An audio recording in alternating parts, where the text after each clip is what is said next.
گھر والوں نے میری مرضی کے خلاف میری شادی کروا دی۔ یہ نہیں تھا، میں کسی اور کو پسند کرتا تھا۔ میں ابھی رامن سے شادی اس لیے نہیں کرنا چاہتا تھا کیونکہ اس کی عمر بہت کم تھی۔ خیر کسی نے میری نہ سنی۔ جو میری حفظہ بابی کی بہن تھی اس سے کرا دی گئی۔ رامین دلہن بنی بیڈ پر بیٹھی تھی۔ اس نے جیسے ہی اس کے قریب آ کر اس کے گلابی ہونٹوں پر اپنی انگلی پھیرنی شروع کی۔ اس نے میرا ہاتھ پیچھے کیا، کہنے لگی ہاتھ پیچھے کرو اپنا۔ میں نے کہا کیوں کروں، بہت شوق تھا تمہیں شادی کرنے کا۔ بڑا مسکرا کر سٹیج پر بیٹھی ہوئی تھی۔ تمہیں بھی تو پتہ چلے شادی کی رات کو ہوتا کیا ہے۔ آج تمہارے ہوش اڑا کے رکھ دوں گا۔ میری بات سن کر وہ کچھ گھبرائی، کہنے لگی دیکھو مجھے ایسی بے شرمی اچھی نہیں لگتی، اس لیے مجھے ہاتھ لگانے کی کوشش مت کرنا۔ یہ کہہ کر وہ گھبرائی ہوئی سی کھڑی ہو گئی۔ میں بھی کھڑا ہو گیا۔ میں نے کہا بے شرمی تو ہوگی مس رامین۔ میں نے کہا تمہیں پتہ ہے شادی کی رات شوہر کیا کرتا ہے؟ کہنے لگی مجھے بچی مت سمجھو، مجھے پتہ ہے سب کچھ۔ یہ سن کر ذرا سی حیرت ہوئی۔ میں نے کہا کیا ہوتا ہے؟ ذرا مجھے بھی تو پتہ چلے۔ جس قدر وہ لاؤبالی تھی مجھے نہیں لگتا تھا اسے کچھ بھی پتہ ہے۔ کہنے لگی شادی کے بعد شوہر منہ دکھائی میں اچھے خاصے مہنگے تحفے دیتا ہے۔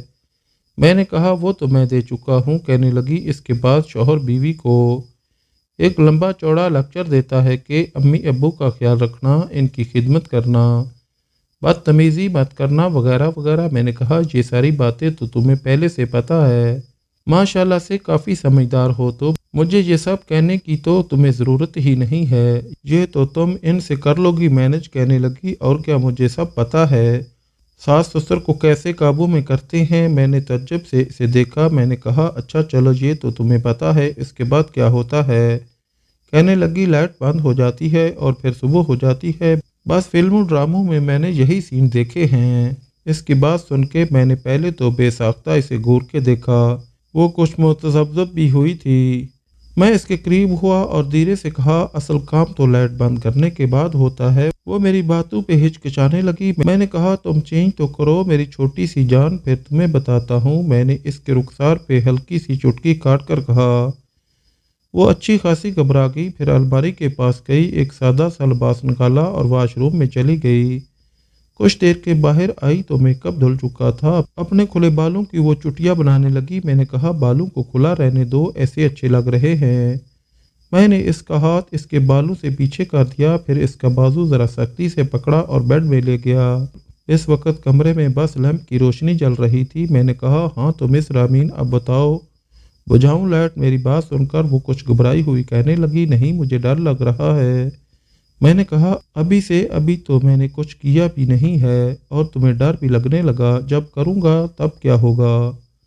تب تو تمہاری چیخیں نکلنے لگیں گی۔ شادی بیاہ کوئی گڈے گڈی کا کھیل تھوڑی ہے، بڑا کچھ سہنا پڑتا ہے ایک لڑکی کو۔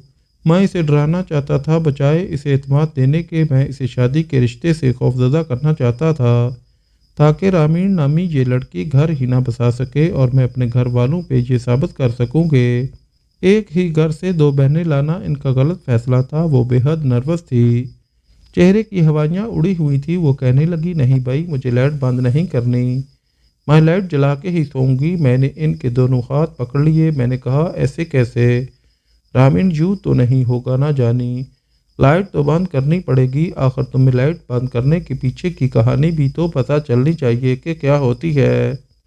شادی کا بہت شوق تھا نا تمہیں، اچھے کپڑے، زیورات، منہ دکھائی، مہنگے تحفے، یہ سب دیکھنے میں بہت اچھا لگتا ہے لیکن اصل حقیقت کچھ اور ہوتی ہے اور وہ میں تمہیں آج بتاؤں گا۔ میں نے لیمپ آف کیا اور بڑی زور سے اس کی کلائی پکڑی، اسے اپنے قریب کیا، جیسے ہی اسے اپنے سینے سے لگایا، اسے سینے کے ساتھ زور سے بھینچا، وہ چلا اٹھی، فوراً مجھ سے پیچھے ہٹی اور لیمپ آن کر دیا۔ کہنے لگی مجھے آپی کے پاس جانا ہے۔ وہ بے حد گھبرا چکی تھی، اب تو آنسو بہانے لگی تھی۔ میرا مقصد بھی پورا ہو گیا تھا، میں ڈرانا ہی چاہتا تھا۔ میں نے کہا چلو نخرے مت دکھاؤ، لیٹو یہاں ورنہ میں سختی کروں گا۔ ابھی میں پیار سے سب کچھ کر رہا تھا، حالانکہ میں نے اسے بڑی سختی سے خود کے ساتھ بھینچا تھا۔ وہ فوراً سے کھڑی ہوئی اور کمرے سے باہر چلی گئی۔ اس نے انور بھائی کا دروازہ بری طرح سے کھٹکھٹایا۔ میرے چہرے پر مسکراہٹ آ گئی کہ بڑا شوق تھا میرے بھائی کو شادی کا، ان کی خود غرضی کا انہیں منہ توڑ جواب اب ملے گا۔ انوار بھائی کے ساتھ ساتھ میرے اماں ابا کے کمرے کا بھی دروازہ کھلا۔ میں بھی کمرے کے دروازے پہ کھڑا ہو گیا۔ وہ حفظہ بابی کے ساتھ لگی روئے جا رہی تھی۔ کہنے لگی، آپی مجھے آپ کے ساتھ سونا ہے۔ یہ سن کر انوار بھائی کا منہ حیرت سے کھلا۔ بھابی رامین کے رونے سے پریشان تھی۔ کہنے لگی، کیا ہوا تمہیں؟ رامین کہنے لگی، میں سلیمان کے کمرے میں نہیں سوؤں گی، مجھے آپ کے ساتھ سونا ہے۔ انوار بھائی بے حد پریشان نظر آ رہے تھے۔ حفظہ بابی اس سے وجہ پوچھنے لگی، لیکن وہ کیا وجہ بتاتی؟ اس نے بتایا کچھ نہیں۔ رامین تو بھابی کے کمرے میں چلی گئی اور بیڈ پہ جا کر بیٹھ گئی۔ میری والدہ کہنے لگی، سلیمان اسے کیا ہوا؟ شادی پہ تو یہ بہت خوش تھی۔ میں نے کہا، بہت شوق تھا آپ کو چھوٹی لڑکی سے شادی کرنے کا، اب دیکھ لیں اس کا بچپنا ہاتھ پکڑا نہیں واویلا مچا دیا۔ سنبھالے اب خود اسے، یہ کہہ کے میں اپنے کمرے میں آ کے بیڈ پہ لیٹ گیا اور سکون کی گہری سانس لی۔ اس سے پہلے کہ میں سوتا، میرا بھائی انوار نے بڑے غصے سے تکیہ پکڑے میرے کمرے میں زور سے تکیہ بیڈ پہ پھینکا اور بیٹھ گیا۔ میں نے پلٹ کے ان کی طرف دیکھا۔ کہنے لگے، ہاتھ ہلکا نہیں رکھ سکتے تھے بیوی پہ؟ میں نے کہا، میں نے بس ہاتھ پکڑا تھا بھائی، اب کیا ہاتھ بھی نہ پکڑتا؟ مجھے کیا پتا تھا وہ تماشا کھڑا کر دے گی۔ وہ کہنے لگے، میری رات کالی ہوگی تمہاری وجہ سے۔ میں نے کہا، میں نے کیا کیا ہے؟ میری غلطی کیا ہے؟ ارے جب 17 سال کی لڑکی کو دلہن بنا کے کمرے میں بھیجیں گے تو یہ سب کچھ تو ہونا ہوگا۔ عقل اسے ہے نہیں، وہ تو شادی بس اس لیے کر رہی تھی کہ منہ دکھائی میں تحفے ملیں گے، نئے نئے کپڑے پہننے کو ملیں گے اسے۔ تھوڑی بہت بھی نہیں معلوم کہ شادی کیا ہوتی ہے۔ رات آپ کی نہیں میری بھی کالی ہوئی ہے، اس لیے چپ چاپ سو جائیں، یہ کہیں کہ میں نے بلب آف کیا اور سو گیا۔ لیکن بھائی کو شاید نیند نہیں آ رہی تھی، کروٹوں پہ کروٹیں بدلی جا رہا تھا۔ میں نے کہا، بھائی سکون سے سو جاؤ، مجھے بھی سونے دو۔ کہنے لگا، تجھے نیند آ رہی ہے بدھو کہیں کا، بیوی کو کچھ وقت ہی دے دیتا، میری رات تو کالی نہ ہوتی۔ میں نے دل میں کہا، آپ کی بے روحی کا یہی جواب ہونا چاہیے۔ میں روتا رہا، کہتا رہا، بھائی میرے لیے کچھ نہ کچھ کرو، لیکن نہیں، اب مزہ آ رہا ہے نا، جب بیوی کے بغیر شادی کی رات گزارنی پڑے گی۔ بہت اچھا ہوا، یہ تو شروعات ہے، دیکھے تو صحیح اس نادان لڑکی کو میں کتنا ڈراتا ہوں۔ روز آ کے آپ کے کمرے میں سوئے گی اور آپ یہاں میرے کمرے میں۔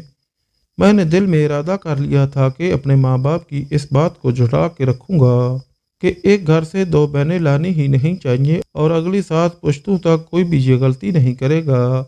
بہرحال اگلی صبح حفظہ بابی اور رامین دونوں ہی کمرے سے ایک ساتھ باہر آئیں۔ امی ناشتہ بنا کے رکھ چکی تھی۔ میرے بھائی کا موڈ بڑا خراب تھا، بار بار حفظہ بابی کو دیکھ رہے تھے۔ وہ بیچاری نظریں چرا رہی تھی، جیسے کہہ رہی ہوں کہ میرا کیا قصور ہے؟ رامین جب بھی مجھے دیکھتی تو میں اسے گھورنے لگتا، وہ فوراً سے گھبرا کے نظریں نیچے کر لیتی۔ میں چاہتا تھا کہ اس کے دل میں اپنا خوف برقرار رکھوں تاکہ وہ میرے قریب اور کمرے میں آنے کی کوشش ہی نہ کرے۔ میں تو اپنے دل میں بڑا مطمئن تھا کہ اب یہ لڑکی میرے کمرے میں نہیں آنے والی۔ پورا دن بھابی کے کمرے میں ہی رہی اور بھائی پورا دن لان میں جلے پیر کی بلی بنا چکر کاٹتا رہا کہ 2 گھڑی ان کو بھی بیوی کے ساتھ نصیب ہو جائے۔ لیکن میں بڑا خوش تھا، بڑے مزے سے اپنے کمرے میں رہا۔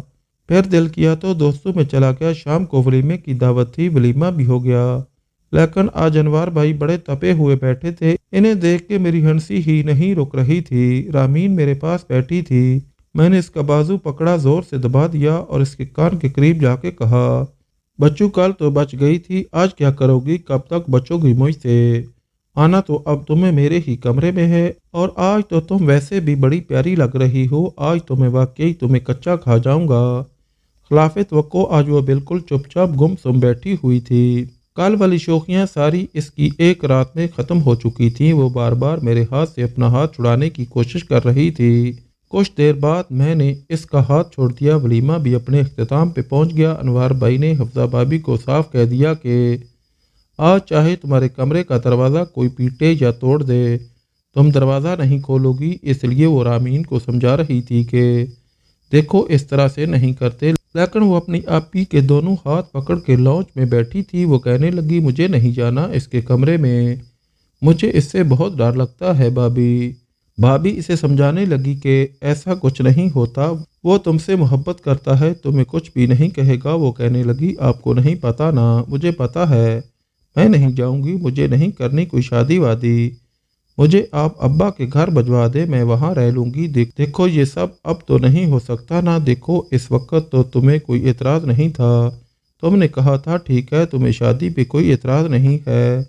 वो कहने लगी मुझे क्या पता था कि ये होती है शादी, मुझे नहीं पता, मैं नहीं जाऊँगी। सुलेमान के कमरे में अनवार भाई अपने कमरे के दरवाजे के पास हाथ बांधे खड़े हिफ्जा भाभी को घूरे जा रहे थे और वो बार बार नज़रें चुराकर रामीन से अपना हाथ छुड़वाने की कोशिश कर रही थी। इसे समझा रही थी कि सुलेमान तुम्हें कुछ नहीं कहेगा, कुछ तो अक्लमंदी का मुजाहरा दिखाओ, क्या बचपना है रामीन, देखो इस तरह नहीं होता। लेकिन वो रोने लगी, कहने लगी नहीं ना आप ही प्लीज़ मुझे घर भिजवा दे, मैं अपने कमरे में ही था। दरवाज़ा खुला हुआ था लेकिन अंदर से ही सारा नज़ारा देख रहा था। बड़ी मुश्किल से हिफ्जा भाभी ने इसे समझा बुझा के अपने कमरे का रुख किया, लेकिन वो कमरे में नहीं आ रही थी। बाहर सोफे पर बैठी अपनी उंगलियां मरोड़े जा रही थी। वो बहुत घबराई हुई थी कि जैसे कमरे में आएगी तो इसकी जान निकल जाएगी। ये देख के मैं बड़ा मुतमिन था, लेकिन मैं ये नहीं जानता था कि वो इस कदर खौफजदा हो जाएगी। वो चुपचाप कमरे में आई, मुझसे बात किए बगैर इसने अलमारी खोली। इसने कमरे का दरवाज़ा तक बंद नहीं किया, अलमारी में से अपना एक लिबास निकाला और वॉशरूम में चली गई। मैं इसकी एक एक हरकत को नोट कर रहा था। वो बाहर आई तो बिल्कुल सादगी में थी, फिर आहिस्ता से अपना तकिया उठाया, लिहाफ उठाया, बाहर जाने लगी। मैंने कहा तुम कहाँ जा रही हो? कहने लगी मैं बाहर लाउंज में सोऊंगी, मुझे आपके साथ नहीं सोना। मैंने कहा मर्जी है तुम्हारी, अच्छा ये लाइट बंद कर दो और दरवाज़ा बंद करके जाना, ठीक है? वो फ़ौरन से मान गई। यहाँ तक तो सब कुछ ठीक था, वो मुझे कुछ भी नहीं कहती थी। ज़्यादातर वक्त इसका हिफ्जा भाभी के साथ गुजरता था या फिर मेरी अम्मी के साथ। वो इनके साथ बैठी रहती, गप्पे मारती रहती, हंसती रहती। लेकिन जैसे ही मैं ऑफिस से आता मुझे देख के इसे जैसे सांप सूंघ जाता। हिफ्जा भाभी ने तो किचन संभाल लिया था, लेकिन वो महरानी किचन का कोई काम नहीं करती थी। बस इसका एक ही काम था, मेरी अम्मा के साथ बैठ के बातें करना, हंसना, लतीफ़े सुनना। अब्बा भी इसकी कंपनी में बड़े खुश रहते थे। जब सब सो जाते तो वो लॉन्च के सोफे पर आराम से सो जाती और फिर सुबह सब के उठने से पहले बस कमरे में आके तकिया फेंक देती, लेकिन कमरे के अंदर नहीं आती थी। 15 दिन गुजर गए थे। अब्बा ने कहा सबसे पहले हनीमून पे अनवार और हिफ्जा जाएंगे, जब वो वापस आ जाएंगे फिर सुलेमान और रामीन को भिजवाएंगे। भाई और भाभी तो बहुत खुश थे, लेकिन रामीन बड़ी उदास हो रही थी। वो कहने लगी आप अभी क्यों जा रही हैं? मुझे भी साथ ले जाएं, मैं भी आप लोगों के साथ घूम के आ जाऊंगी। मुझे सुलेमान के साथ नहीं जाना। हिफ्जा भाभी इसे समझाते हुए जा चुकी थी। अब ये हुआ था कि वो अनवार भाई के कमरे में जाके सो जाती थी, लेकिन मुझे कुछ होने लगा। ज़ाहिर है मेरी बीवी थी। शुरू शुरू में तो अब्बा और अनवार भाई की वजह से मैंने ये सब कर दिया था, लेकिन अब दिल चाहता था वो कमरे में आए, मुझसे बातें करे। कुछ फितरी से जज्बात भी थे जो अब तंग करने लगे थे, लेकिन जिस कदर मैं इससे खौफजदा कर चुका था वो तो मुझे देखते ही खौफ खाने लगती थी। एक बार मुझे नींद नहीं आ रही थी, मैंने सोचा कि मुझे मदीहा से अपने रवैये की माफ़ी मांग लेनी चाहिए और इसे अपने कमरे में लाना चाहिए। इसे वो प्यार और वो सब कुछ देना चाहिए जिसकी वो हकदार है, और मैं भी कब तक इससे दूर रह सकता था। आखिर जो होना था वो तो हो चुका। फिर मैं अपने कमरे से बाहर आया। मैंने अनवार भाई के कमरे का लॉक घुमाया तो दरवाज़ा लॉक था। मैंने हल्की सी दस्तक दी, लेकिन अंदर बिल्कुल खामोशी थी। मैंने फिर हल्की सी दस्तक दी, लेकिन नो रिस्पॉन्स। मैंने कमरे की खिड़की खोली तो वह बेखबर बेड पे सोई हुई थी। इसके बालों की आवारा लटें हवा से इसके चेहरे पर बिखरी हुई थीं, इसके हुस्न को और भी ज़्यादा दोबाला कर रही थी। शायद मेरी ही नज़र बदलने लगी थी। बस मैंने सोचा बहुत हो चुका, मेरा गुस्सा तो कब का ख़त्म हो चुका था। मैं भी चाहता था मेरी ज़िंदगी नॉर्मल लाइफ की तरफ आए। अनवार भाई को गए हुए अभी 8 दिन हुए थे और 8 दिन बाद इनकी वापसी थी। फिर मुझे रामीन के साथ जाना था। मैं चाहता था इससे पहले पहले मैं रामीन के साथ दोस्ती कर लूँ। मैंने धीरे से रामीन को आवाज़ दी, लेकिन वो बड़ी गहरी नींद में सो रही थी। कमरे की खिड़की इतनी बड़ी नहीं थी कि मैं इससे अंदर जा सकता, इसलिए मैंने शीशा खटखटाया। उठो। ये भी डर था कि कहीं मेरी आवाज़ अम्मा अब्बा के कमरे में ना चली जाए। बामुश्किल ही इसने अपनी खुमार आलूद आंखें खोली, मुझे खिड़की के पास देख के वहाँ आ गई। मुझसे कहने लगी क्या है? मैंने कहा ये क्या तमाशा बना लिया तुमने? चलो अपने कमरे में आओ। लेकिन ये सुनकर वो फिर से घबराने लगी। वो मुझसे कहने लगी, मुझे नहीं आना, मैं यहाँ ठीक हूँ। मैंने कहा, रामीन अच्छा, आई एम सॉरी, मैं तुम्हारे साथ कोई भी हरकत नहीं करूँगा, बस तुम मेरे साथ कमरे में आओ। लेकिन वो नफ़ी में सर हिलाने लगी और कहने लगी, नहीं, मैं अपने कमरे में आके अपना जी जलाने लगा। और वो कहने लगी, नहीं, मैं अपने कमरे में आके अपना जी जलाने लगा के अपने पाँव पे कुल्हाड़ी तो मैंने खुद मारी है। अब वो कमरे में खिड़की दरवाज़ा सब कुछ बंद करके सोती थी। अलबत्ता खाना इसे टेबल में मेरे पास बैठ के खाना पड़ता था। अम्मा अब्बा सामने बैठे होते थे। जैसे ही वो खाना खाने के लिए बैठती, मैं इसके बराबर वाली कुर्सी पे बैठ जाता, वरना जब तक हिफ्सा भाभी थी तो वो इनके साथ बैठती थी। मैंने इसे कहा कि मेरी प्लेट में चावल डाल दो। इसने पुलाव मेरी प्लेट में डाल दिया। मैंने अपना पैर इसके पैर के ऊपर रख दिया। वो बुरी तरह से चीखी। बाकी सब मेरी तरफ देखने लगे। मैंने भी इस पे एक नज़र डाली। वो मेरे पाँव के नीचे से अपना पाँव हटाने की कोशिश कर रही थी, लेकिन मैंने भी पैर को गुस्से से दबाना शुरू कर दिया। अपने पैर का अंगूठा इसके पाँव से उठाता हुआ ऊपर की जानब ले जाने लगा। वो अपना पाँव पीछे करती थी, मैं फिर इसके पाँव तक पहुँच जाता था। वो इस कदर नर्वस थी कि खाना ठीक से नहीं खा पा रही थी। जब से हिफ्जा भाभी गई थी, सारा काम इसी के सर पे आ गया था। अम्मा से पूछ पूछ के खाना बना लेती थी और ठीक ही बनाती थी। रात को जब सब लॉन्च में थे, वो किचन में बर्तन धो रही थी। मैं चुपचाप किचन में आ गया। फ्रिज में से पानी की बोतल निकाली, गिलास में डाल के पानी पीने लगा।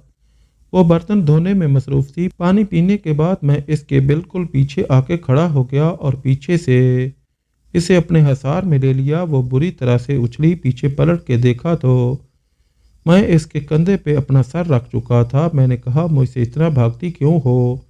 शौहर हूँ तुम्हारा। कहने लगी, सुलेमान मुझे छोड़े प्लीज़। मैंने कहा, शराफत से आज कमरे में आ जाना। वैसे भी कल हिफ्सा भाभी और अनवार भाई वापस आ रहे हैं, फिर तो तुम्हें मेरे साथ हनीमून पे जाना पड़ेगा। वहाँ क्या करोगी? रामीन, अगर आज तुम कमरे में नहीं आई तो कल तो तुम्हें आना ही पड़ेगा। फिर मेरे साथ हनीमून पे भी जाना पड़ेगा। याद रखना, गिन गिन के बदले लूँगा। तुमसे पता नहीं क्यों मैं इससे गलत बात क्यों करता था। मेरा ये कहना था कि वो चिल्लाने लगी। मैंने फ़ौरन से इसे छोड़ दिया। अम्मा अब्बा दोनों किचन में आ गए। कहने लगे, क्या हुआ? तो कहने लगी, वो काकरोच। अम्मा कहने लगी, कहाँ है? कहने लगी, अभी शेल्फ पे था, पता नहीं कहाँ गया। मैं समझ गया मुझसे पीछा छुड़ाने के लिए इसने सब कुछ किया है। मैं गुस्से से अपने कमरे में चला गया। अगले रोज़ हिफ्जा भाभी और अनवार भाई भी आ गए। शादी को 1 महीना गुजर चुका था, लेकिन मोहतरमा थी कि मेरे काबू ही नहीं चढ़ रही थी। सबके सोने के बाद वो लॉन्च में तकिया रख के लेट गई थी।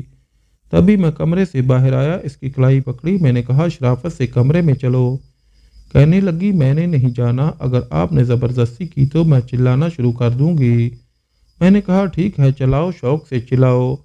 ये कहकर मैंने इसके मुंह पे हाथ रख दिया और ज़बरदस्ती इसे कमरे में ले गया। कमरे की लाइट बंद की और इसे बेड तक लाया ही था कि अनवार भाई के दरवाजे खटखटाने की आवाज़ आई। वो अम्मा का दरवाज़ा खटखटा रहे थे। अम्मा ने दरवाज़ा खोला तो वो कहने लगे, हिफ्जा की तबीयत बहुत ख़राब है। अम्मा आके देखे इसे क्या हुआ। बात कुछ ऐसी थी कि रामीन को छोड़ना पड़ा। वो भी फ़ौरन कमरे से बाहर निकल गई। हिफ्जा भाभी को उल्टी नहीं रोक रही थी, बेहाल हो चुकी थी। मेरी अम्मा ने रामीन से कहा, जाओ लीमू पानी बना के लाओ। वो लीमू पानी बना के लाई, भाभी को पिलाया, फिर इसे डॉक्टर के पास ले गए तो मालूम हुआ कि हिफ्जा भाभी उम्मीद से हो चुकी थी। लेकिन डॉक्टर ने बेड रेस्ट का मशवरा दिया था। खुशी की खबर थी, इसलिए मैं भी खुश था कि चलो चाचू बन जाऊंगा। इसलिए हमारा हनीमून कैंसिल हो चुका था, क्योंकि सारे काम की जिम्मेदारी रामीन पे पड़ चुकी थी। हिफ्जा भाभी को कमरे तक खाना भी वही देने जाती थी, संभालती भी वही थी, क्योंकि इनकी तबीयत ठीक नहीं रहती थी। पूरा दिन गन चक्कर सी बन जाती थी। अब तो मुझे इस पे तरस आने लगा था। बहुत कम उम्री में इस पर बहुत बड़ी जिम्मेदारियां आन पड़ी थीं। फिर इस पे मेरा इसके साथ रवैया भी अच्छा नहीं था। मुझे खुद ही पर अफसोस होने लगा। बेचारी थक जाती थी, फिर इसे सोफे पर सोना पड़ता था। एक दिन मैंने इसे कहा कि देखो, मैं तुम्हें कुछ नहीं कहूँगा, तुम्हें हाथ तक नहीं लगाऊंगा, लेकिन प्लीज़ बेड पे आराम से सो जाया करो। कुछ नहीं कहूँगा तुम्हें। कहने लगी, लाइट तो बंद नहीं करेंगे। मैंने कहा नहीं करूँगा, लाइट बंद। इसके बाद मैं किचन में इसके काम में भी मदद करवा देता था। एक दिन मैंने इसे कहा, रामीन मुझसे दोस्ती करोगी? कहने लगी, नहीं, मुझे आपसे दोस्ती नहीं करनी, आप अच्छे इंसान नहीं हैं। मैंने कहा, क्यों? मैं क्यों अच्छा इंसान नहीं हूँ? अब तो मैं तुम्हारी हेल्प भी करता हूँ। वो कहने लगी, वो तो करते हैं, लेकिन फिर भी मुझे आपसे डर लगता है। मैंने कहा, देखो, अब तुम्हें मुझसे डर नहीं लगेगा, मैं तुम्हारा दोस्त बन जाऊंगा ना। इसलिए कहने लगी, आप जोर से मुझे अपने साथ तो नहीं लगाएंगे? इस दिन मेरा सांस भी रुक गया था। इसने कहा, नहीं लगाऊंगा, तुम बस मुझसे दोस्ती कर लो। कहने लगी, मेरे करीब तो नहीं आएंगे? मैंने कहा, नहीं, करीब भी नहीं आऊँगा जब तक तुम नहीं चाहोगी। वो मेरी बात मान गई। अब मुझसे बातें करने लगी, कुछ बेतकल्लफ भी हो जाती थी, हंसती भी थी। रात को जब सारे काम करके फारग होती तो मैं इसे मोटरसाइकिल पर बाहर ले जाता, इसे आइसक्रीम खिला के लाता। काफ़ी अच्छी लड़की थी। मैं अब मान चुका था कि जाने अनजाने में इसके साथ गलत कर बैठा था। 9 महीने का अरसा भी गुजर गया। हिफ्सा भाभी को एक बार बहुत दर्द उठा। अम्मा की तबीयत ठीक नहीं थी, इसलिए मुझे और रामीन को भाई और भाभी के साथ जाना पड़ा। हम दोनों भी बहुत मुंतजर थे कि देखो क्या होता है, बेटा या बेटी। लेकिन जब डॉक्टर ने बाहर आकर हमें ऐसी खबर सुनाई कि हमारे कदमों से ज़मीन निकल गई, वो कहने लगे कि मिस्टर अनवर, आपका बेटा हुआ है, लेकिन आपकी बीवी को हम नहीं बचा सके। ये सुनना था कि हमें अपने कानों पे यकीन ही नहीं आ रहा था। ऐसा कैसे हो सकता था? अनवर भाई तो यूं थे जैसे सांस लेना भूल गया। यही हाल रामीन का भी था। कहने लगी, डॉक्टर, ये आप क्या कह रही हैं? आप बताएं ना, मेरी बीवी को क्या हो सकता है? वो ठीक तो थी अभी। वो कहने लगी कि इसका बीबी शूट कर गया था, इसलिए सब कुछ बहुत आनन फानन हो गया। हम पे तो जैसे क़यामत टूट गई। रामीन की, अनवर भाई की, अम्मी की, सब की बहुत बुरी हालत थी। पहली बार मैंने भाई को यूं फूट फूट के रोते देखा था। मैं खुद भी कुछ भी नहीं समझ पा रहा था कि ये सब कैसे हो गया। एक तरफ मैं भाई को संभाल रहा था, दूसरी तरफ रामीन को, लेकिन दोनों ही मेरे काबू से बाहर थे। ये खबर जब मैंने अब्बा को सुनाई तो वो भी परेशान हो गए। अम्मा अब्बा दोनों हॉस्टल पहुंच गए। अभी तक बच्चा नर्स के पास था, क्योंकि मैं तो इन दोनों को संभालने में लगा हुआ था। अम्मा आई तो रामीन इनके गले लग के रोने लगी। ये खबर हिफ्जा भाभी के मेके में गई तो इन पे भी क़यामत टूट पड़ी। बहरहाल वक़्त था जो गुजर गया, लेकिन हमारे घर की तो जैसे खुशियां ख़त्म होके रह गईं। हिफ्जा भाभी के बेबी को रामीन संभालने लगी। वो चुप चुप सी हो गई। इसका सारा बचपना शुरू की तरह हंसना बोलना जैसे ख़त्म हो चुका था। अनवर भाई भी चुप चुप रहने लगा, बात ही नहीं करते थे। बात करते थे तो लगता था अभी रो पड़ेंगे। एक मैं था जो भाई को तसल्ली देता था। 2 महीने गुजर गए। मुझे लगता था जैसे मदिया अपनी उम्र से काफ़ी बड़ी हो चुकी है। रात को जब वो थकी हारी आकर बेड पर बैठती तो अली रोने लगता। वो अनवर भाई का बेटा था। वो इसे पकड़ के चुप करवाने लगी। अब तो मुझे इस पे तरस आने लगा था। मैंने कहा, ऐसे करो, इसे मुझे दे दो, तुम सो जाओ, थोड़ी देर आराम कर लो। इसकी आंखें नींद से भारी हुई रहती। कहने लगी, नहीं, आपसे चुप नहीं करेगा, मुझी से चुप करता है। मैंने कहा, मैं इसको पकड़ूंगा तो इसे मेरी आदत हो जाएगी ना। तू इसके लिए फीडर लेके आओ, शायद इसे भूख लग रही है। इसके हाथ से अली को पकड़ लिया। इसने फीडर ला के दिया। मैंने कहा, तुम आराम करो, मैं पिला देता हूँ। कहने लगी, रहने दो, मैं बाद में सो लूंगी। मैंने कहा, अपना भी ख्याल रखा करो, जाओ मैं देख लूंगा इसे। कहने लगी, आप भी तो आफत से थके हारे आए हैं, छोड़ें आप, मैं संभाल लूंगी इसे। लेकिन मैंने इसके हाथ से पकड़ के इसको बेड की तरफ किया और कहा, सो जाओ। वो जाके लेट गई। कुछ ही देर में सो गई। काफ़ी देर मैं अली को बहलाता रहा। वो भी 1 घंटे तक सो गया। फिर मैंने बड़ी एहतियात से इसे रामीन के पास लटा दिया, खुद भी लेट गया। इसके चेहरे की तरफ गौर से देखने लगा। इसकी आंखों के नीचे गहरे हल्के पड़ चुके थे। लगता ही नहीं था कि वो 18 साल की है। चेहरे की रौनक तो ख़त्म हो गई थी। एक बहन का सदमा, ऊपर से इसका बच्चा पालना, फिर पूरे घर की जिम्मेदारी इस पे आ गई थी। अम्मा बीमार रहने लगी थी। अब्बा अफसरदा से रहते थे। दूसरे दिन अनवर भाई कहने लगे, मैं अपने दोस्त के साथ सऊदीया जाके काम करना चाहता हूँ। मुझे जहाँ नहीं रहना, यहाँ रहता हूँ तो पल पल हिफ्सा की यादें परेशान करती हैं। जीने को जी नहीं चाहता। अब्बा ने भी इन्हें इजाज़त दे दी। फिर 1 महीने तक वो सऊदीया चले गए। अली, बेरी और रामीन की जिम्मेदारी बन चुका था। एक बार वो बेहद थकी हुई थी। जैसे ही कमरे में आई, सोफे पे मेरे बराबर बैठ गई। मैं लैपटॉप पे अपना काम कर रहा था। मैंने कहा, क्या हुआ तुम्हें? ऐसा लग रहा है जैसे वो बड़े ज़बत से गुजर रही है। एकदम से मेरे साथ लग गई, फूट फूट के रोने लगी। ऐसा पहली बार हुआ था कि वो यूं मेरे साथ लग गई थी। मैंने लैपटॉप बंद किया और एक साइड पे रख दिया। फिर अपना हाथ इसकी कमर पे फैला के इसे अपने साथ लगा लिया। मैंने कहा, क्या हुआ तुम्हें? तो रामीन कहने लगी, सुलेमान, मैं थक चुकी हूँ, मुझसे नहीं होता ये सब। आप ही थी तो मुझे कोई फिक्र नहीं थी। उन्होंने सब को संभाल रखा था। पता नहीं वो इतना सारा काम कैसे कर लेती थी। अब्बा ने मेरे साथ अच्छा नहीं किया। मैं अभी कॉलेज में पढ़ रही थी। मेरी शादी कर दी। जिंदगी मौत तो अल्लाह के हाथ में होती है। अब देखो ना, अम्मा अब्बा भी ठीक हैं, जिंदा हैं, अल्लाह इन्हें सलामत रखे। लेकिन हिफ्जा अब यहाँ नहीं, इस दुनिया से जा चुकी हैं। यहाँ आने की तरतीब है लेकिन जाने की नहीं है। लेकिन मुझसे ये सब कुछ क्यों नहीं संभाला जाता? मैं इसे अपनी पनाहों में ले चुका था। वाकई इसके साथ ज्यादती हुई थी। 17-18 साल की लड़की की शादी नहीं करनी चाहिए। कम अज कम इसकी इतनी उम्र तो हो कि वो शोहर को, घर को संभाल सके। अपने घर से आंग मचोली खेलती हुई आई थी। यहाँ आके मैंने इसे डरा दिया। इसके साथ बहुत गलत किया और इसके बाद हालात कुछ ऐसे पैदा हुए कि इसकी जिम्मेदारियां बढ़ती चली गईं। काफ़ी देर वो मेरे साथ लगी रोती रही। मैं इसे तसल्ली देता रहा। मैंने इसे अपना तो लिया था लेकिन एहतियात बरत रहा था क्योंकि अली बहुत छोटा था और हमारी जिम्मेदारी थी।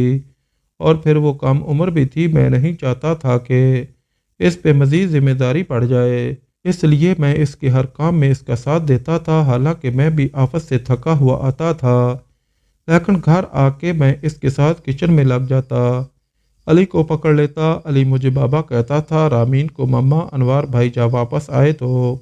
मेरी वालदा ने इनकी शादी कर दी। इनकी बीवी अच्छी थी लेकिन रामीन ने इन्हें अली वापस नहीं दिया। वो कहती थी, ये मेरी बहन की औलाद है, मैं इसे किसी को नहीं दूंगी। फिर वो हमारा आदी भी हो चुका था, वक्त गुजर चुका था। लेकिन मुझे ये बात समझ में आ गई थी कि लड़कियों की कम उम्र में शादी नहीं करनी चाहिए। इनसे इनका बचपना और लाडपन छीनना नहीं चाहिए जैसा कि मदिया का छिन गया था।